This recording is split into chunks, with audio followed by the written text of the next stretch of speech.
Okay, Attorney JEMY GATDULA has come out with a very, very salient and very substantive point here. The Bangsamoro has been created under the comprehensive agreement on the Bangsamoro.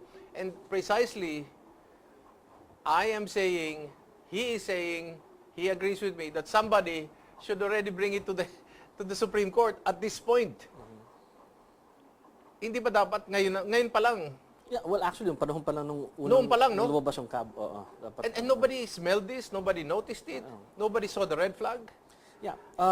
The thing here is that, just to add lang yung sinabi ko kanina, so you have the 4 elements of a state. Yes. If, for example, the Bangsamoro wants to get recognition, kasi nung panahon ng Katipunan, remember, yung ambassador natin, I think it was Agoncillo, he was going around Went trying to Paris, went all over the place. He got no recognition from any other state. Here, it's simple. All the Bangsamoro has to do is just go to Malaysia and they will get that recognition. Yes. Why do we know that Malaysia will give that recognition? Because Malaysia witnessed it. Witnessed a comprehensive agreement. So they don't need to go to the UN, but that could be part 2 of an agenda. Yeah, I'm sure it's the point I'm saying is that the elements are all there already. Are the characteristics of a state are all there. They have they have taxing powers, police powers, eminent domain powers, all the trappings of a state. You know, I agree with Attorney JEMY here. We're not being alarmist, but real politics is staring us in the face. The MILF could precisely do that. And if they don't get what they want with the BBL, they can just cite any reason in order to break the peace talks. And really, they can just go to Malaysia and say, you know, we don't agree with this, and we're unhappy with the situation. The Philippine government was in bad faith or whatever argument. Or in fact, it could also happen that indeed this entire process will proceed. They will have a parliamentary form of government with a wali. By the way, there is no wali in Tausug history and in Mindanao history. This is of Pakistan and Sudanese of import. Anyway, it could also happen that if they are in place and in the middle of the entire 2017, 2018, they say, well, I'm sorry, it's not working. We're declaring independence and we're joining the Federation of Malaysia. Yeah. Is that a possibility? It's always possible. Remember, because of this agreement, because of the BBL, what has happened next? You have promises or pledges from foreign organizations, other countries. The EU, I believe, is one of them, promising to throw money, funds, aids, grant supports, and all of these things could further help yung pag-set up. But when you really think about it, all these pledges, grant supports, you don't need the Bangsamoro for that. We already have the army. Yes. And it's a very constitutionally mandated type of organization. And it's sound. It's sound. It was actually working during the Ramos years. So why do you need the Bangsamoro for that when you could have actually worked with the arm itself? And would you agree with me, JEMY, no? The problem with ARM was not actually the institution per se, but just leadership. It was essentially leadership because, as I said, it worked during the Ramos years. Yes. And they had this incredible program called yung BIMP-IAGA. Yes. And I kept asking people, whatever happened to the BIMP-IAGA? Because as far as I know, it really went well. Yes. Then later on, as usual, wala yung follow-through, and that's when this thing happened. And would you agree with me that the real problem in Mindanao, or southern Mindanao, just to be very specific, and the ARMM, in much of these areas, has really nothing to do with secessionism, history, and the issue of religion, but like any government, essentially, it's graft and corruption. The levels of graft and corruption are very bad. Governance. I think to anybody naman who goes to Mindanao, I don't think anybody will say that there's an act. I don't know. We could probably be naive, but I don't think anybody will say there's a real conflict between Christians and Muslims. Yes. And the people have heard, actually, it's not between the Christians and Muslims. If there's a trouble, it's usually probably between certain families there, but not between the religions itself. Could it be that we're mimicking it on TV and on media, and I don't know, maybe certain university scholars want to play up this history and make it come out that indeed there was such,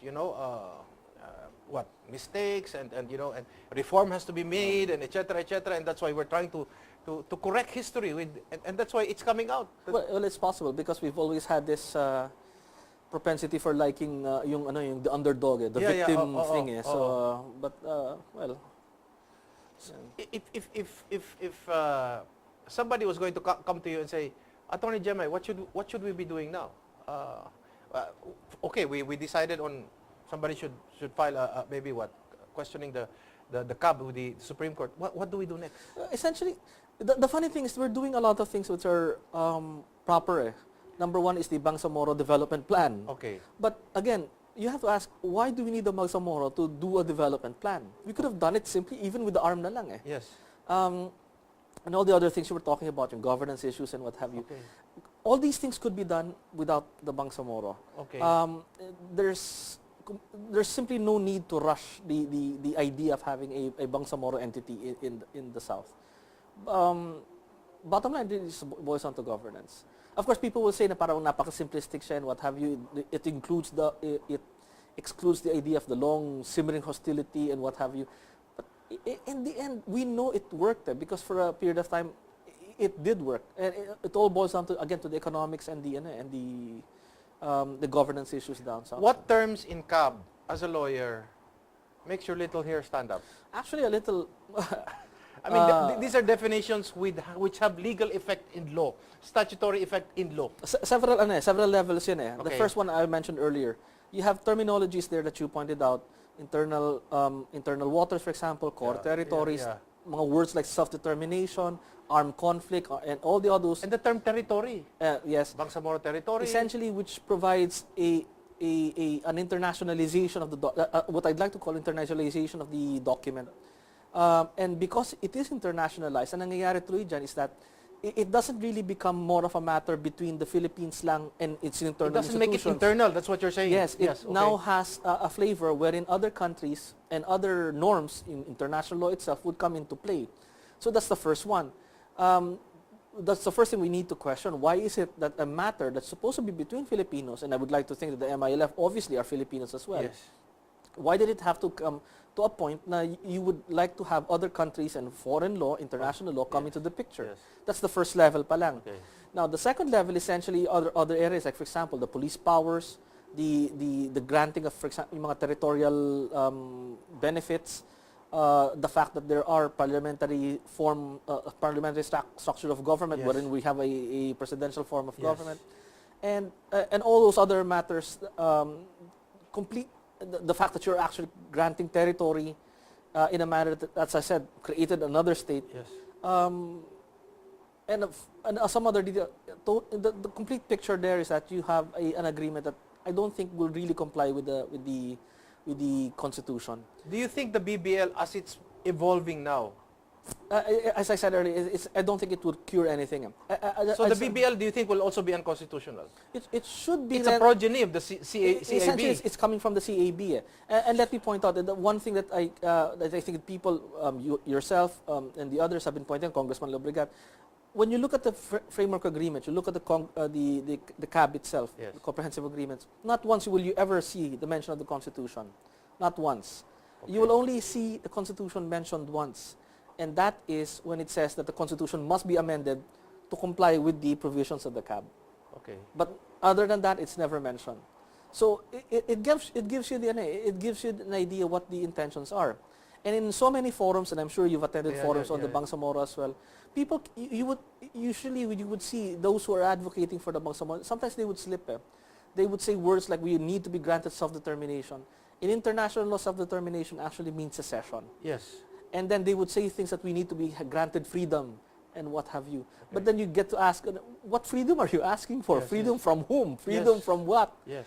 And so I think the intentions of the CAB and the Bangsamoro are a bit clear. Should we make a difference between what the MILF want, what the Filipino Muslims want, what the Bangsamoro want, what the IPs want, what the MNLF want?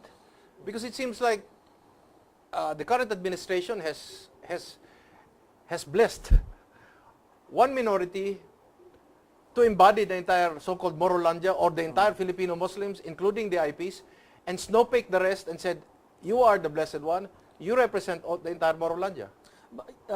Well, I think the answer to the question is that essentially what you want to do is look at the totality. Yes. The whole bigger picture, yes. The bigger picture of the Philippines. I think we really need to get back to the idea. Now, we're all in this together. We're all in one boat. We're all Filipinos. Yes. If we're going to be blessing one group, as you put it, it's not going to work in the long run because eventually some people will say, why them, not us? Yeah. And it becomes the matter of the using of the words sila, tayo, them, us. It doesn't really work. We're all Filipinos here. And the other thing that we have to consider is that I think somebody used a term before, yung balkanization of the Philippines. Yes. I can't remember if it's you. Yes, yes. How that is going to work vis-a-vis the competition that we have vis-a-vis other countries in this world Yes. is something I cannot comprehend. So, You know, salitang lansangan, kung magkakanya-kanya tayo, pipitikin tayo po ng mga mas malalakas na bansa. isa-isahin lang tayo. Iisa-isahin tayo at hindi natin kakayanin. Nakala nila magaling sila. Nako, pipitikin tayo. And we're going to pause for a few reminders. And then I want to know from JEMY here, what happens now to the Tripoli Agreement? That's another international agreement. And then that's with the MNLF. So, what? Do we have a bigamous peace agreement subsisting when we return?